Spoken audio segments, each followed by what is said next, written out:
It's a very busy Friday night in Toronto.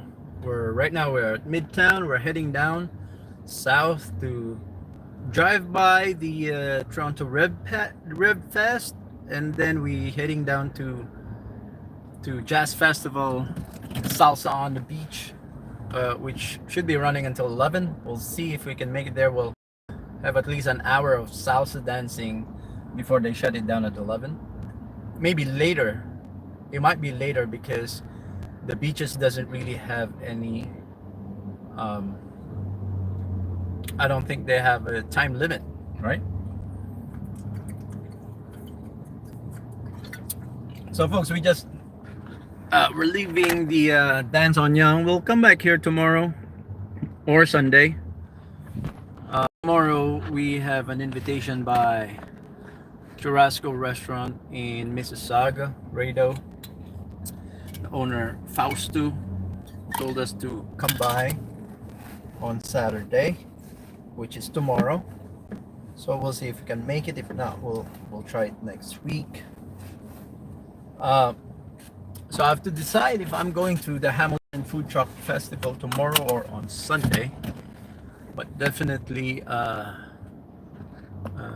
Anushka's friends has invited me to come and join them at the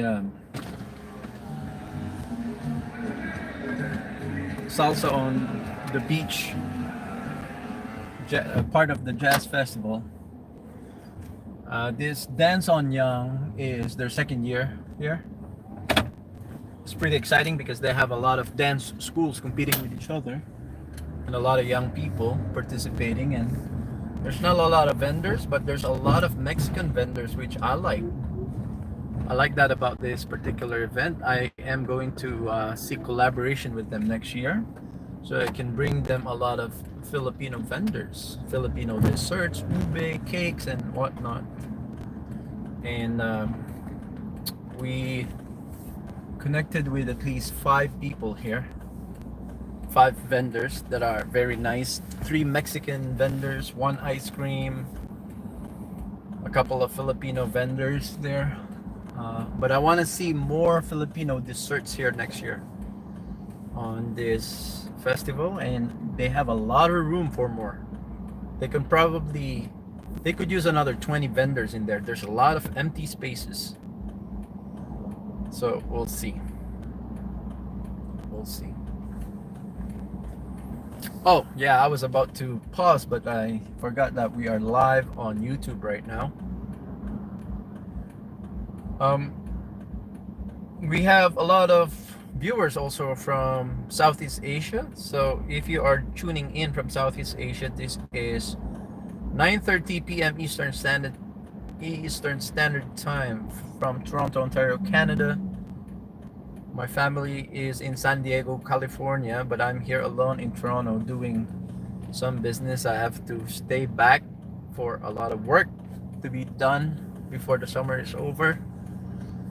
But that's fine. I can have my family enjoy themselves while I work here. Anyways, my work is not that boring. My work is pretty exciting. I closed another deal today, so all the glory and the honor to Father God for all the wonderful business that is coming in.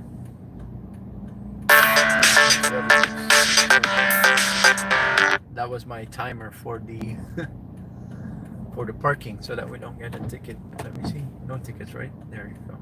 I gotta run that wiper to see if some parking enforcer place a ticket underneath the yellow ticket on the wiper. So I cannot make a decision where to go now. There's 5 more events other than this one. I will put the link to our Instagram. I try to hop between Instagram, Facebook, YouTube. We need to start a TikTok account too, because everybody's asking for that. You know, there's 2 disciplines in marketing that we are trying to observe. One is what we call the consumer based marketing. This is what we do with our advocacy for SMEs, what they want, not necessarily what I want. So I have to cover and I have to feature some things that are not in really in my personal preference. Like K-pop is not my thing, but that's my daughter's thing, so I have to cover some K-pop. I just covered a K-pop competition right there. We left the Young Festival at the Middle Lastman Square. They are still raging on there, but I wanna. I'm not big on salsa myself and dirty dancing and all that, but I could appreciate the art behind it, and I love to learn tango, but overall, in general, I am not a big dance fan. I would say I'm a dance fan. I am a fan of watching as a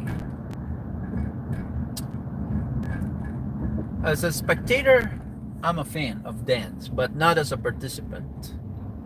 I'm not a big dance person, but a lot of our viewers likes to see a little bit more of the dancing, and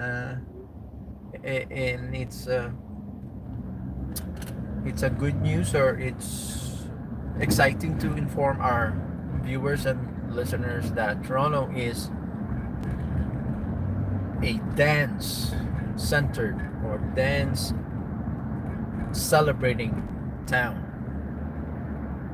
big town, cosmopolitan, big city.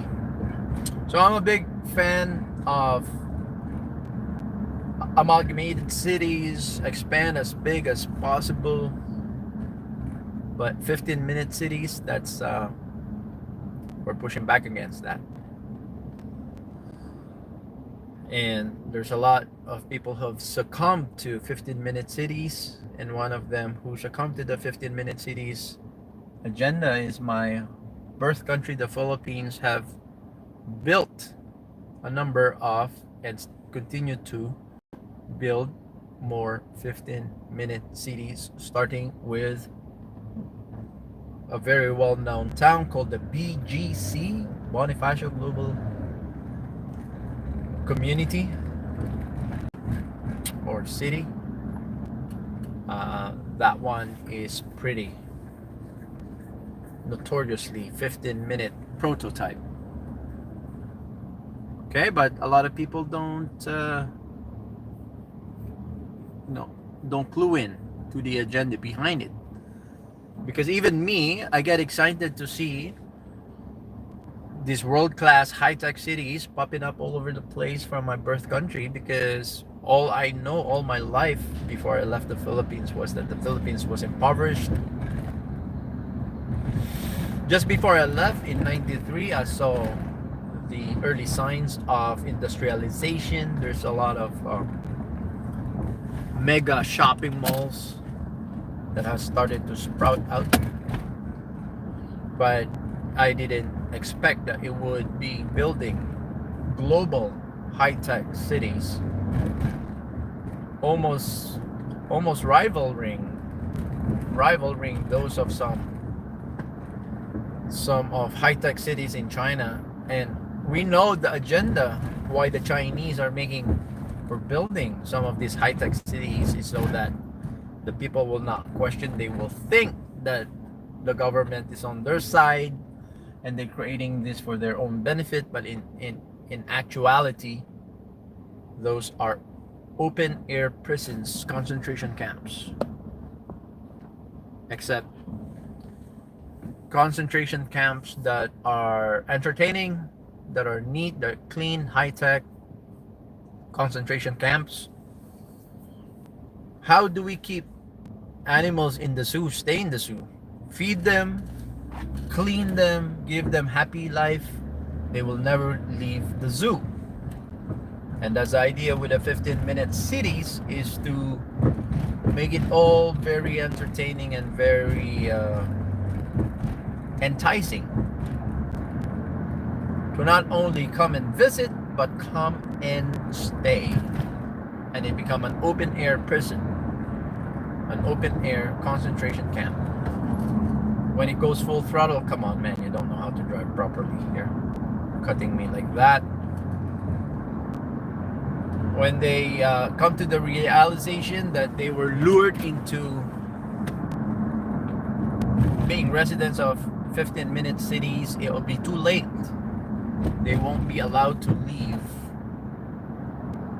Especially initially, it's going to be based on their credit score,